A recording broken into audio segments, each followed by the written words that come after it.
Studio interference, broken ideas, Shane Black in an Iron Man suit. Wait, is this my Iron Man 3 script?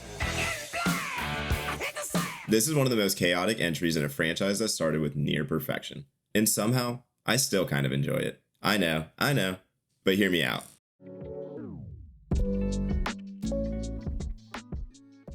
What's up, guys? Welcome back to the channel. I'm Adam, and if you love deep dives into cinematic chaos, especially when things almost work but totally don't, you're in the right place. Today, we're talking about The Predator, Shane Black's 2018 reboot sequel thing that is absolutely bursting with ideas, but can't quite land any of them cleanly. It's like watching someone juggle chainsaws, bowling pins, and a baby goat. It's entertaining, sure, but is it good? Well, that's complicated.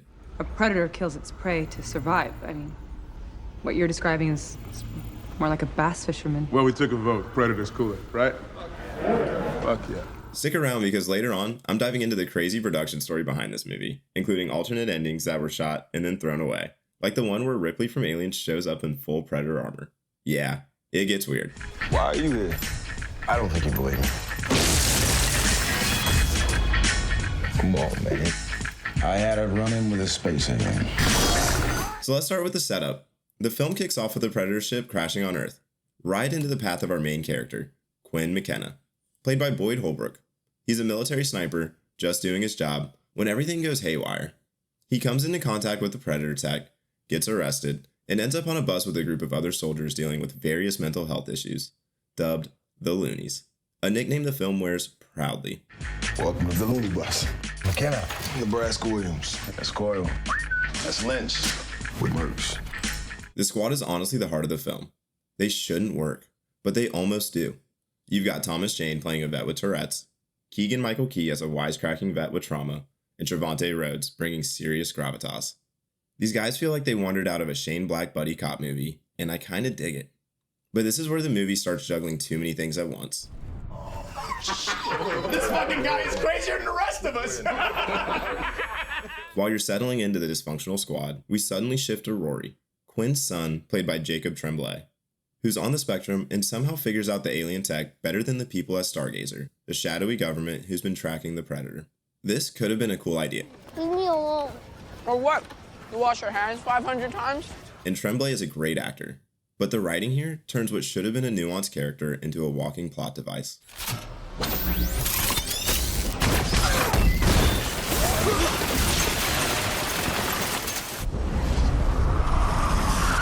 Meanwhile, we get our first real look at the Predator, who quickly gets replaced by the Super Predator. Yep, they took Predators to the next level. He's bigger, meaner, and more CGI than ever before. Gone is the tactile menace of Stan Winston's practical effects. The Super Predator is just kind of there. He growls, he punches holes in people, but he never feels like a hunter, just a tank. And then, because we clearly don't have enough going on, we get Predator dogs. Remember those from Predators? Well, now they're big alien Rottweilers with dreadlocks. Such a cool concept, but somehow after 2 different tries, they still kind of miss on the design.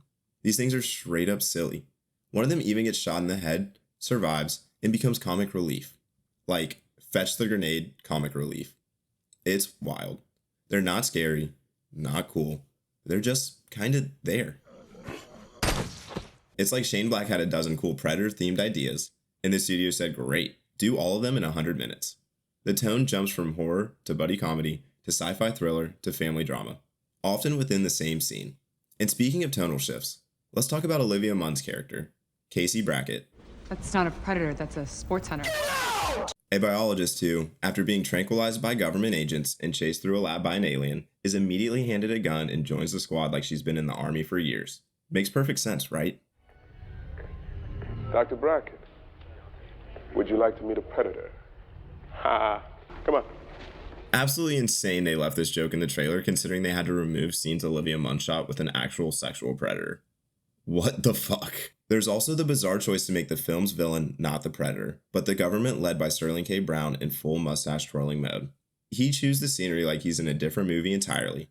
Honestly, he's my favorite part of this movie. Hey, McKenna, be reasonable. There's 6 of you, 7 of us.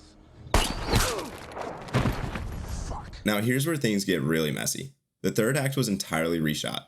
The original climax, took place during the day, featured a team up with a friendly predator, and had a completely different tone. But after test screenings bombed, Fox reshot it at night, cut the friendly predator, and turned the finale into a muddy CG mess in the woods.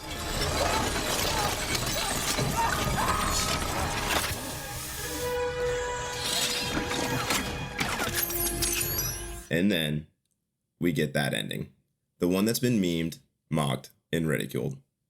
I mean, what is this? After teasing hybridization, evolution, and intergalactic stakes, the movie ends by introducing a human-controlled Predator mech suit that looks like Shane Black took it right off the set of Iron Man 3. The CGI is bad, the dialogue is worse, and it feels like the movie just gave up. What the hell is that? That's my new suit, Bubba. Hope they got into 42 long. And what's worse, Shane Black didn't even want this ending.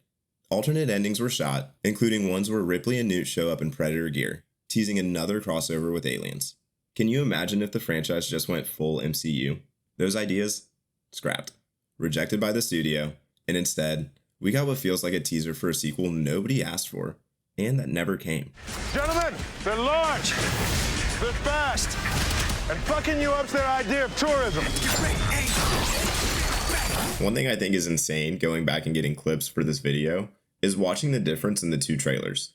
Trailer 1 has such a dramatic and dark tone to it, while Trailer 2 is strictly jokes and upbeat comedy. What's on the ship?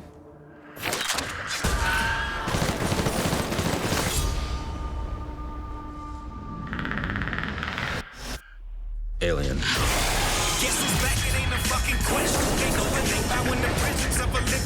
That's not a predator, that's a sports hunter. Well, we took a vote. Predator's cooler, right? Fuck yeah. It just shows that the studio lost faith in the film and gave us an end product that didn't reflect what the director initially intended.